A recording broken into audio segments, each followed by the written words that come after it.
nome é Silvia Martins e a minha formação é na área de educação e de psicologia. E hoje nós vamos falar de um assunto que me interessa muito, porque é relacionado diretamente com a saúde da mente. Dizem que de médico e louco todos nós temos um pouco, e é uma grande verdade. Depois que saímos do paraíso, nós não somos mais perfeitos, né? Mas por falar em paraíso, quando a gente pensa no paraíso, qual é a primeira coisa que você pensa? Eu acredito que seja a beleza do lugar, né? Tanto dos animais, quanto das plantas, como das pessoas, o mundo como um todo. E é interessante que um dos elementos mais importantes na questão de beleza é, na verdade, a harmonia das partes como um todo. A harmonia da forma, a harmonia das cores. E essa mesma harmonia é transferida para a questão de saúde. Porque, na verdade, a saúde é a harmonia das funções do corpo, das funções da parte. E quando nós nos referimos à mente, é outra coisa difícil de se conseguir definir. Como a vida, nós sabemos o que é, mas definir é muito difícil. Então, a psicologia define de uma forma circular, né? Ela diz que a mente é a totalidade dos processos e atividades mentais, conscientes e inconscientes. Eu acredito que é porque, na parte prática, todos nós temos uma ideia clara do que é a mente. E só que a gente sabe que, voltando um pouquinho para a beleza, né? Nós sabemos que a beleza, o objetivo dela, na verdade, é abençoar o outro, porque é dar. Porque no paraíso não havia espelho. Se você quisesse se ver, você teria que ir até um corpo de água, né? Um lago, alguma coisa assim, e se olhar, mas você não podia colocar na frente, você tinha que olhar para baixo. Então, na verdade, a beleza nós recebemos como presente ao ver, recebemos através dos olhos. E nós damos ao ser. Com relação à saúde, é uma bênção para nós mesmos. Enquanto a beleza é uma bênção para o outro, que nós recebemos a bênção depois por tabela, porque os outros nos acham bonitos, né? A saúde é uma bênção pessoal, que nós recebemos diretamente e que nós damos indiretamente, porque com a saúde nós podemos abençoar o outro. E voltando à questão da mente, a mente é dupla. Essa saúde do corpo é nossa. A saúde da mente é uma bênção para nós e é uma bênção para o outro. E nessa relação, como é que como é que a mente se relaciona com esse outro, seja o meio ambiente, seja as pessoas. O corpo se relaciona, esse processo, né, que nós vimos que a mente é um conjunto dos processos conscientes e inconscientes. Primeiro ela recebe do outro, recebe do ambiente, recebe das pessoas os estímulos.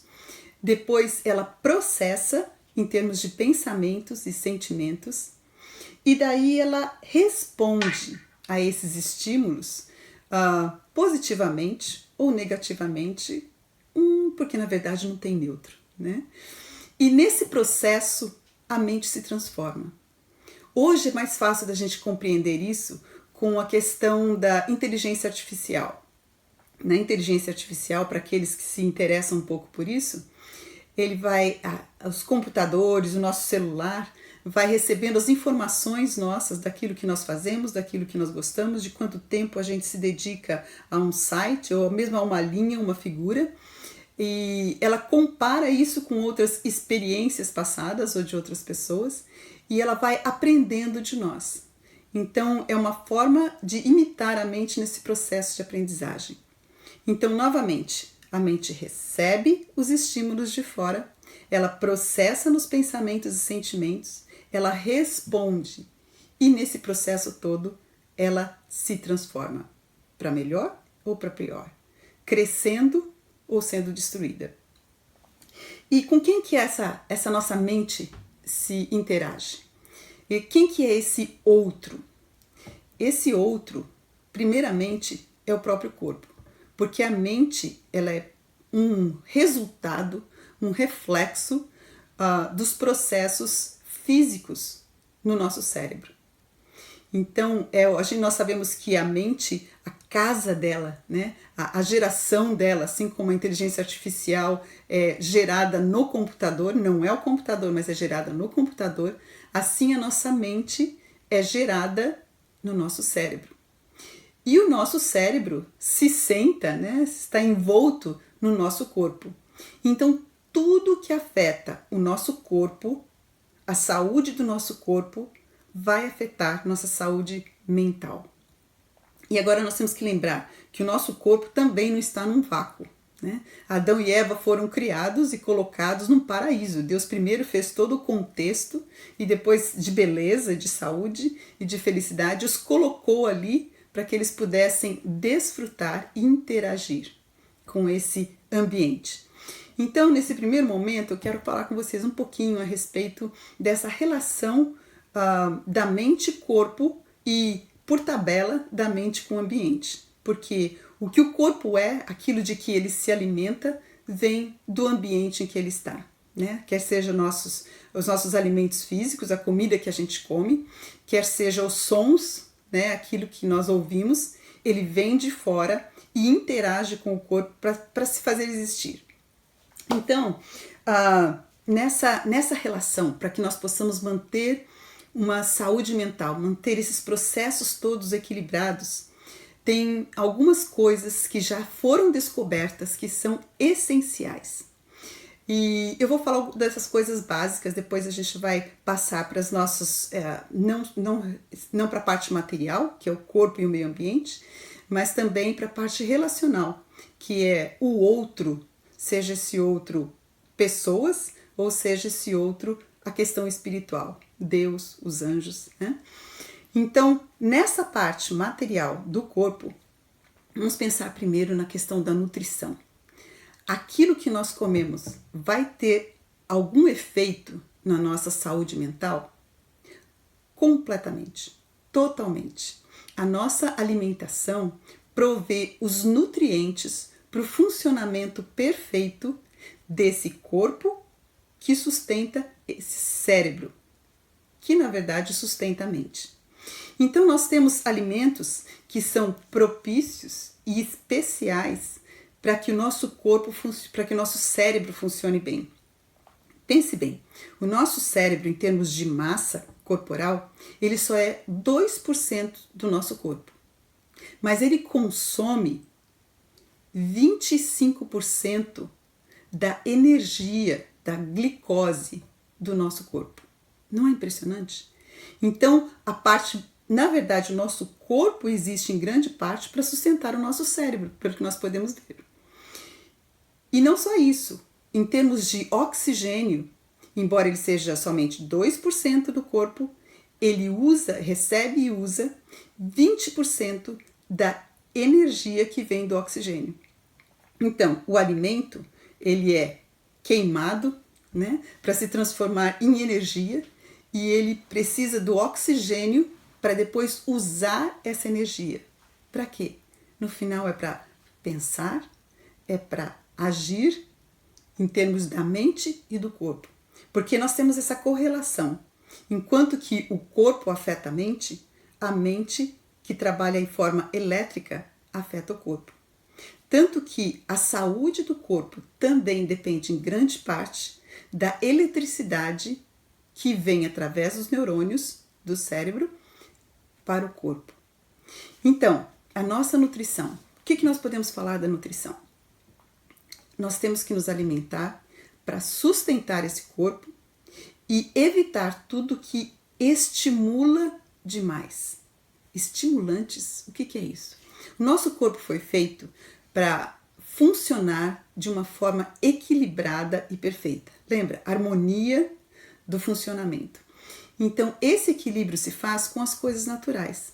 Os vegetais, as verduras, as frutas, os grãos de uma forma integral, usados de uma forma integral, as castanhas, Estas coisas, quando tiradas da natureza e processadas de uma forma mais simples possível, são o alimento ideal para o nosso corpo, para o nosso cérebro e, portanto, para a mente e para a nossa felicidade. Os alimentos, que na verdade não são alimentos, que estimulam em excesso ou deprimem o funcionamento do corpo e, consequentemente, da mente, são o que nós chamamos de estimulantes. O álcool ou a bebida alcoólica é estimulante e também deprimente.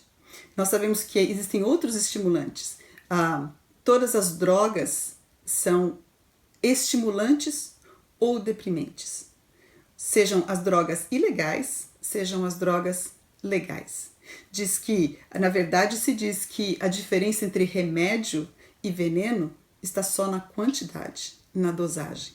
Então, essas são coisas com as quais a gente tem que tomar muito cuidado. E, por favor, só as legais, nunca as ilegais. Além disso, nós temos alguns alimentos que estimulam em excesso o nosso organismo, quer seja o nosso estômago e depois reflete no cérebro, né? Algumas spices em inglês, alguns temperos, condimentos fazem essa diferença, né? Então a noz moscada, ela é estimulante. O café, nós sabemos que é estimulante. E muitas vezes a pimenta, muitas vezes nós usamos essas coisas porque nós queremos um estímulo além daquilo que Deus proveu para nós. Na verdade, a relação entre o prazer, né, ou o estímulo é para que nós possamos trabalhar ou estar de uma forma perfeita. Quando nós queremos mais do que nós estamos dando, queremos receber mais dando menos, é a questão do excesso de estímulo. Então você tem mais prazer, e que é o caso das drogas em geral, né? Elas estimulam as regiões de prazer sem você fazer as coisas que lhe dariam prazer segundo o plano de Deus. Ou seja, você tem o prazer enorme sem ter tido o trabalho, sem ter tido a relação com as pessoas. É alguma coisa egoística, né? E tudo que é egoístico tende à destruição. A gente vai ver isso um pouquinho depois. Então, só essa ideia de relação entre estímulo excessivo é destruidor das capacidades físicas e mentais, tá? Outras coisas que são muito importantes para a nossa saúde mental, por exemplo, o exercício. Por que o exercício é tão importante? Porque ele aumenta a nossa circulação e, consequentemente, leva constantemente e em abundância o oxigênio, que é o combustível do cérebro, e a nutrição necessária para formar cada componente para esse sistema intrincado que são os hormônios, que são os neurotransmissores, que vão permitir os nossos pensamentos e que vão permitir a nossa capacidade física também. E já que estamos falando em exercício, com ele, é claro, vem o oxigênio.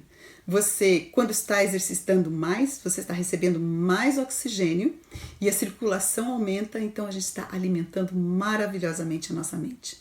A ideia é que nós, hoje tão sedentários, nós estamos perdendo muito com isso, não só na parte física, mas na parte mental. Então, para ter saúde física e mental, exercício é essencial. Outra coisa importante é, você fez o exercício, mas nós sempre temos que ter, lembra? É uma harmonia, é um processo harmônico. Você tem o exercício que acelera e nós temos que ter o descanso que desacelera. Na hora do exercício, você está disparando para todos os lugares, toda essa nutrição. Na hora do descanso, é a hora que o corpo aproveita, como assim um grande prédio de escritórios, é a hora que se vai fazer a limpeza e a organização. Então, nessa hora de descanso, quer seja na hora do sono, ou seja na hora da recreação, uma recreação mais tranquila, nós temos a limpeza, tanto dos subprodutos, né, dos processos que aconteceram no nosso corpo, como que aconteceram na nossa mente. Não é quando você dorme que você sonha? Exatamente. E os sonhos não são aquela confusão mental? Na verdade, é a confusão que a gente faz na hora da limpeza, porque é a hora que a mente está selecionando e guardando o que precisa ser guardado e tentando jogar fora o que precisa ser jogado fora. Tanto é que, se nós temos uma quantidade suficiente de sono, nós aprendemos, nós retemos mais. Se o nosso sono não é suficiente, ele afeta primeiramente, ou em grande parte, a nossa memória. Mas ela não afeta de uma forma harmoniosa, porque a quebra das leis, né, físicas e as leis de saúde, digamos assim, elas tendem à desarmonia. Então, o que acontece com a nossa memória? Você não perde, você diminui a memória de uma forma geral, mas você diminui muito mais as memórias positivas. Os estudos científicos mostram isso. Então, o que acontece? Se você receber uma série de palavras, você vai se lembrar das palavras que têm relação positiva muito menos do que as palavras que têm uma conotação negativa. Então, a sua memória negativa fica muito pior. Ou seja, fica muito mais fácil de você lembrar das coisas ruins que aconteceram para você, das coisas ruins que o seu esposo fez para você, da desobediência dos seus filhos e esquecer de todas as coisas positivas. Então, o sono é essencial, não só em termos de quantidade, de 7 a 9 horas, depende do organismo pessoal, mas também da regularidade, dormir e acordar no mesmo período. Então, o nosso corpo e a nossa mente, elas desenvolvem muito melhor e trabalham muito melhor, não só com a qualidade daquilo que nós colocamos, mas com a regularidade de fazermos as coisas. Então, nós já vimos a questão da nutrição, do exercício, a questão da respiração, né? E de preferência de ar puro, e mesmo a respiração não só quando nós estamos fazendo exercício, mas quando estamos em descanso. Se nós estivermos com uma irritação, um nervoso muito grande, os exercícios respiratórios são importantes. A gente inala, segura por um tempo e depois a gente exala, a gente joga para fora aos pouquinhos. Isso desacelera o coração e isso acalma os nervos. Então, o ar é importantíssimo. E voltando um pouquinho para a questão do sono, uma outra, não só a memória é afetada, mas a nossa irritabilidade. Eu não sei se você já percebeu, mas nós nos tornamos muito mais irritáveis quando nós dormimos pouco. Quer nós sintamos que dormimos pouco ou não, a irritabilidade está lá. Nós somos muito mais propensos a reagir do que a agir conscientemente. Então, qualquer coisa que nos desagradou, a gente reage de forma negativa. Ou seja, desequilibra aquela questão de dar e receber. Nós percebemos mais negativamente e nós reagimos mais negativamente aos estímulos que nós percebemos. Outras coisas importantes são o sol, por causa da vitamina D, que também acalma, que também produz hormônios e outros fatores em nosso corpo, vitaminas como a vitamina D, que não só estimulam o processo de uma forma benéfica, mas também evitam as doenças, que na verdade é esse desequilíbrio dos processos, tá bom? Então, mais uma questão com relação, nós vimos a questão do corpo, né, o que está entrando, e pensando um pouquinho no meio ambiente, uma outra coisa que se descobriu que afeta muito a saúde mental são os químicos, que hoje, se pensarmos na natureza, esses químicos em geral são benéficos. Tem os venenos, que são maléficos, mas os químicos artificiais, eles desequilibram porque na verdade o que eles fazem, eles imitam muitos dos nossos hormônios e em quantidades muito pequenas, eles podem fazer grande diferença. Então pense nos produtos de limpeza que você está usando, nos perfumes que eles não são regulamentados pelo governo e eles podem ter efeitos muito negativos, embora a sensação seja muito boa. Procure flores, traga flores para casa em vez de perfumes, né? Então, a maquiagem, que as mulheres tendem a usar. Também muitas vezes tem metais pesados, como o chumbo, e isso entra no nosso corpo e é muito difícil de sair. Mas uma das formas de sair é também através desses remédios naturais que Deus nos deu. Por exemplo, o exercício físico que promove o suor ajuda a eliminar essas coisas mais difíceis, que são os metais pesados e também o plástico, né? E isto se tende a se alojar nos tecidos gordurosos do nosso corpo. É uma forma do corpo se proteger deles, já que não consegue eliminar diretamente. E lembre-se que uma das partes que tem mais gordura no nosso corpo, mais células gordurosas também, é o nosso cérebro. Então eles tendem a se alojar também no nosso cérebro. E eles diminuem a inteligência, eles causam irritação e causam doenças que imitam e que na verdade são doenças mentais graves. Então muitas vezes as doenças mentais são, se a pessoa for desintoxificada, não é sempre, elas podem desaparecer completamente. Aliás, um artigo muito interessante nas Seleções trazia estudos que mostrava que a combinação de remédios, se a pessoa usa 5 remédios ou mais já antes disso, não se sabe o efeito no corpo. E muitas vezes as pessoas apresentam doenças mentais e são tratadas como se tivessem Alzheimer, demência, bipolaridade, quando na verdade o que elas estão sendo é envenenadas. Porque os farmacêutas e os químicos, eles conhecem parcialmente o efeito colateral dos químicos no nosso corpo, dos remédios no nosso corpo, mas eles não conseguem analisar todas as interações. Talvez de 2 remédios, algumas vezes eles dizem que não podem ser tomados juntos, mas se você tem um terceiro e um quarto, esse problema se agrava muito mais. Então, se nós pudermos evitar as doenças e usar as coisas naturais, estamos guardando não só o corpo, como também a mente. E vamos deixar agora um pouco o meio ambiente e passar agora para a questão da nossa mente, não com a relação material, mas com a parte relacional, que é o outro, né? O outro, as outras pessoas. E o outro numa esfera maior, o outro pro igual, né? Que são as pessoas, e numa esfera maior, que é Deus. Então, nessa parte, eu quero conversar com vocês um pouquinho a respeito das causas de doenças que não são materiais, como nós estamos falando, que não são físicas, que também tem a genética, né?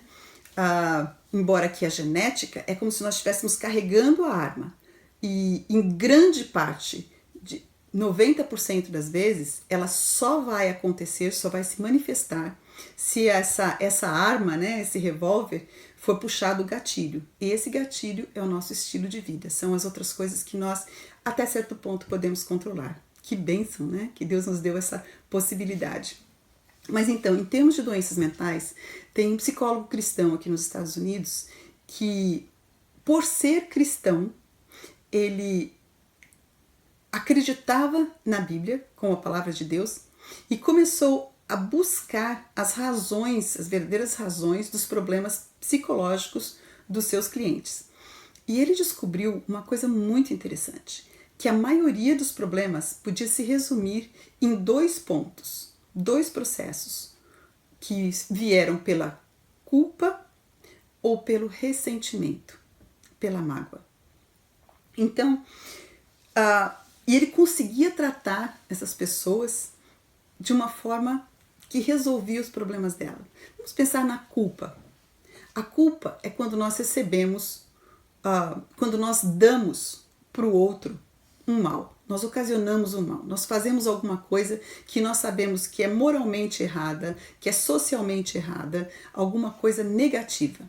Quando nós damos essa coisa negativa, nós sentimos, porque essa é uma lei que foi colocada em nós, culpa. E nós podemos fazer 2 coisas com essa culpa. O que acontece com ela é que a gente passa a reviver esse mal que nós demos, que nós infligimos, esse crime que nós cometemos, né? Viver e reviver. viver e reviver. Ele fica nos nossos pensamentos e nós temos muita dificuldade de nos livrarmos dele. Mas tem duas formas que as pessoas usam para se livrar dele. A primeira, ou ela se autodestrói, né, com essa culpa, ou ela quer se livrar desse sentimento de culpa. E como é que ela faz? Ela tenta esquecer, compartimentalizar, guardar em algum lugar, né? Como o corpo pega alguma coisa por dentro e faz muitas vezes uma conchinha, né? Como é, no final acaba sendo a pérola em termos das conchas. Ela vai colocando alguma coisa em cima para encobrir aquilo. E uma outra forma, mas isso você coloca lá, mas ela está sempre lá. Uma outra forma de se lidar com isso é o perdão. É você admitir que fez algo errado e pedir o perdão. O perdão para o outro e o perdão a Deus. Quando nós fazemos isso, é um processo maravilhoso. É um processo de libertação. Aquele mal que você fez e que na verdade voltou para você e que você convive com ele o tempo todo e que está destruindo a sua saúde mental e consequentemente a saúde física, ele passa a não existir mais. Quando nós pedimos, muitas vezes nós não podemos mais pedir perdão para a pessoa porque ela morreu, porque ela está distante, por alguma razão. Mas Deus está presente e nós podemos pedir esse perdão para Ele e ter a certeza de receber. E aí nós temos que viver pela fé. Porque nós não podemos pedir o perdão, colocar aos pés da cruz e depois pegar de volta. Nós temos que acreditar naquilo que Deus faz, que Ele joga nas profundezas do mar, que o sangue de Cristo apaga, que Cristo pagou esses pecados. E o que acontece? Quando nós recebemos esse perdão, nós recebemos junto com Ele libertação. Libertação dos pensamentos, libertação dos sentimentos, paz e mais uma coisa, gratidão, que é essencial para a saúde mental. Nós vamos falar um pouquinho mais disso adiante. E aí você está livre. Livre para quê? Livre para amar e para receber amor. Porque antes disso, nessa sensação de culpa, a gente se bloqueia, tanto para dar quanto para receber.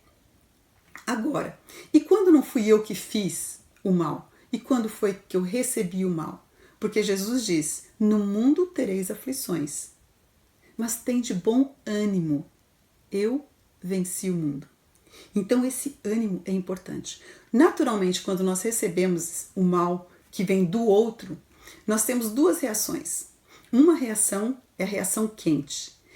Eu fico bravo, eu fico com raiva, eu fico com ódio, eu quero resolver esse problema com vingança, de alguma forma. Ou é uma reação fria. Eu fico indiferente, eu fico com medo, eu me retraio, eu quero distância. E é uma reação fria que vai congelando, endurecendo o coração. Ambas são destrutivas para nós. Por quê?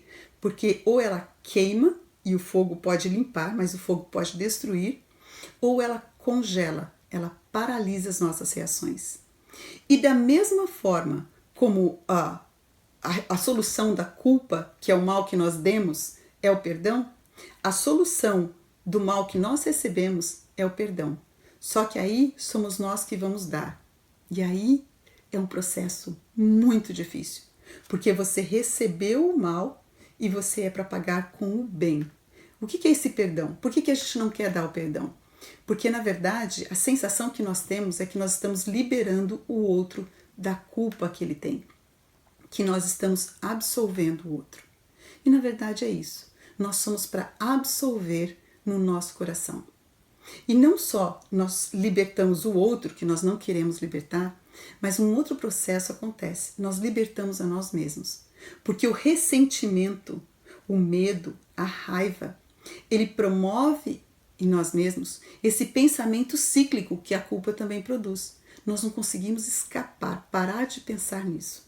Você já viu que a gente fica pensando naquela conversa de novo, e de novo, e de novo, no que a pessoa fez, em detalhes, e cada vez a gente vai ficando com mais raiva. Por quê? Porque os pensamentos influenciam os nossos sentimentos. E para nos livrarmos desse pensamento cíclico, nós temos que dar o perdão. Não só de boca, mas nós temos que dar o perdão de coração. E aí, o que acontece quando nós damos esse perdão? Nós somos libertados. Aquela corrente que nos ligava àquele mal, e muitas vezes que nos ligava àquela pessoa que nos fez mal, ela se vai. se essa pessoa está viva ou não. Se essa pessoa está viva, você pode dar o perdão. Se essa pessoa não está, é a mesma coisa. O processo sempre é em duas partes. É com o outro e é com Deus. Só que, e depois que você dá, você se liberta. E aí você tem também o quê?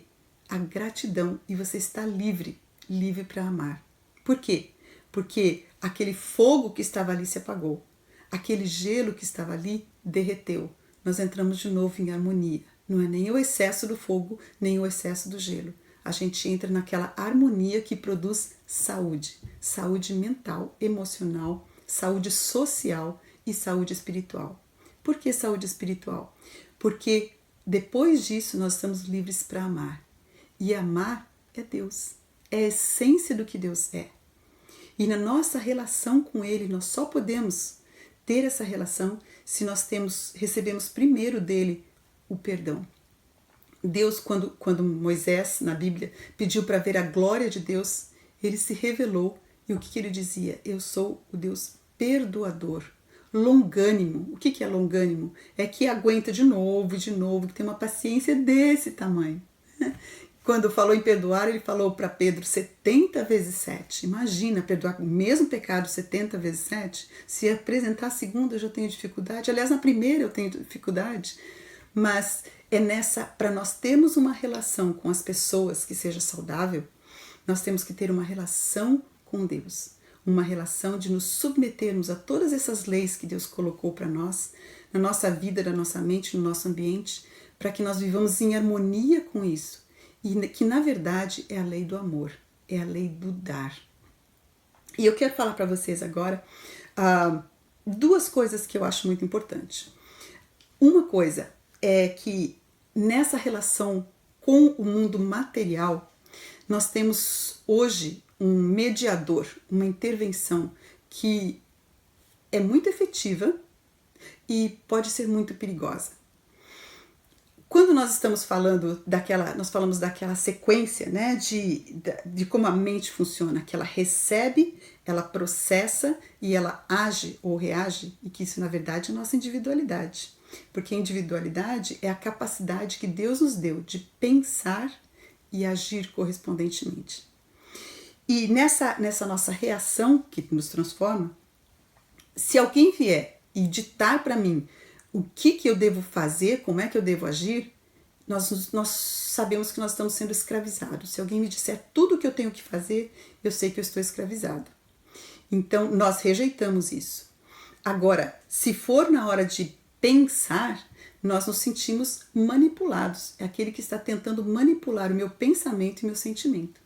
Mas tem um outro processo, uma parte antes, que é a parte do receber os estímulos, que é a parte da onde vai a minha atenção.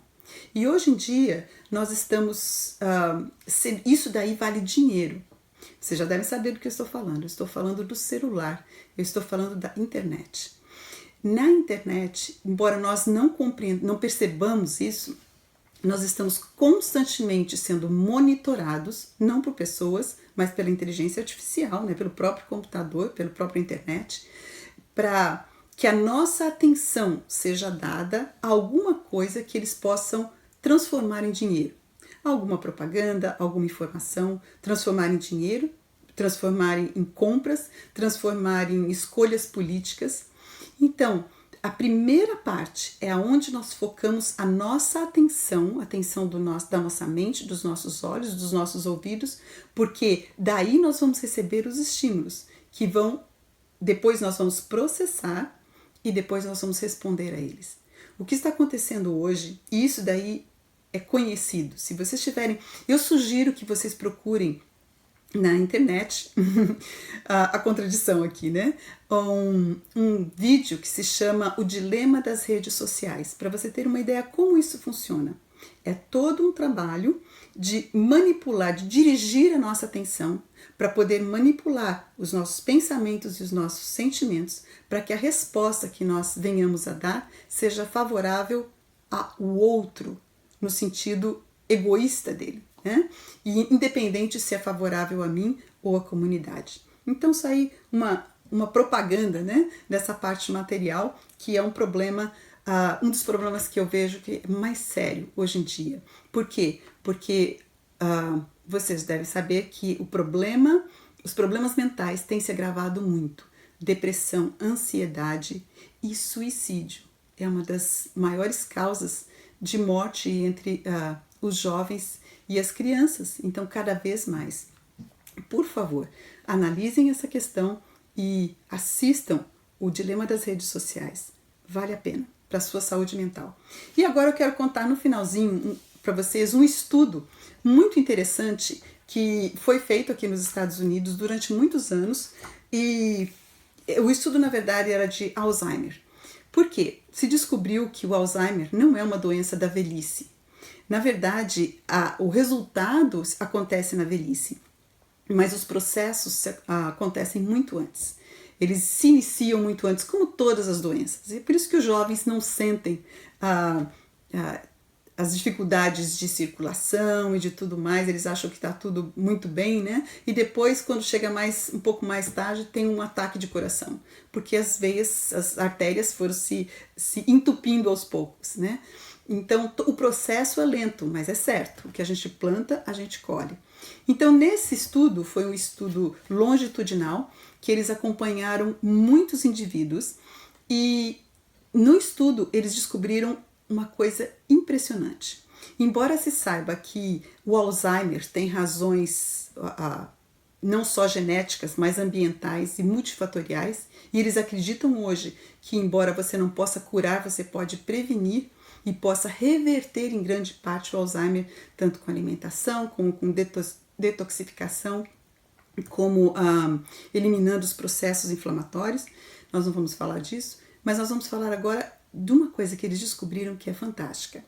Nesse grupo de pessoas, eles descobriram o seguinte, que aqueles que estavam mais concentrados em si mesmos, no sentido que eles tinham um espírito conturbado, uma irritabilidade persistente, a personalidade deles, né, ao longo da vida, eles tinham tendência à depressão, a medo e à angústia.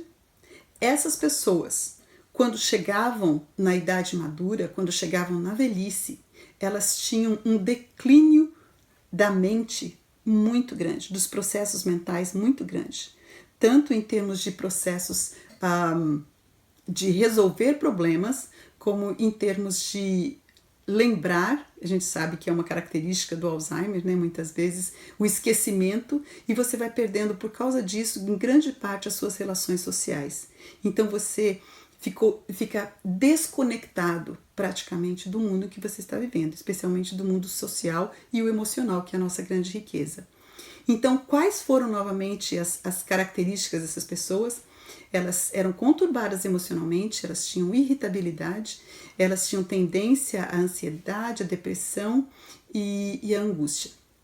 Um outro grupo, desse grupo, eles descobriram um outro traço de personalidade. Eram as pessoas que mantinham uma estabilidade emocional e não se deixavam desestruturar emocionalmente.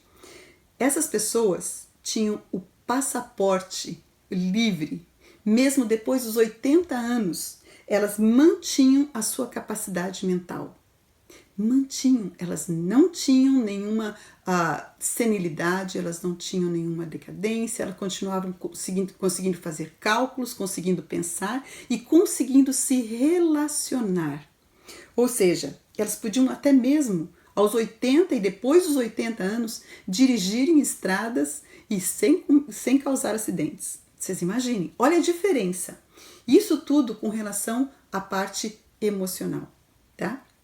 Mas dentro desse segundo grupo, eles descobriram um terceiro grupo, que são as pessoas com 3 traços de personalidade. Essas pessoas tinham grande capacidade de não guardar ressentimento, ou seja, o mal que vinha, elas esqueciam, elas jogavam fora, elas perdoavam. Tá? Não recebiam. Recebeu, joga fora. Elas tinham uma grande capacidade de guardar gratidão. Então, o mal, elas recebiam, não interessa quanto doía. Elas liberavam, elas cortavam, elas perdoavam.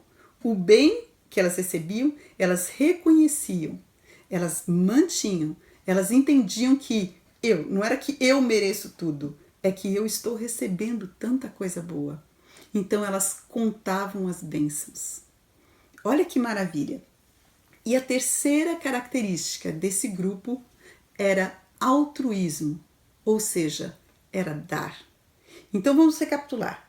O mal que elas recebiam, elas não ficavam guardando e pensando e falando. Não, elas simplesmente se desfaziam dele com a graça de Deus, porque não tem outra forma. O bem que elas recebiam, elas acolhiam, guardavam e lembravam. E sabe o que acontece? Quando a gente recebe um bem, ou quando a gente faz um bem, e nós lembramos dele, a gente vive ele de novo. E ele produz em nós endorfinas. Obrigada. Ao meu esposo aqui, que está fazendo a gravação. Ele não só endorfinas, mas outros elementos que promovem a cura dentro de nós.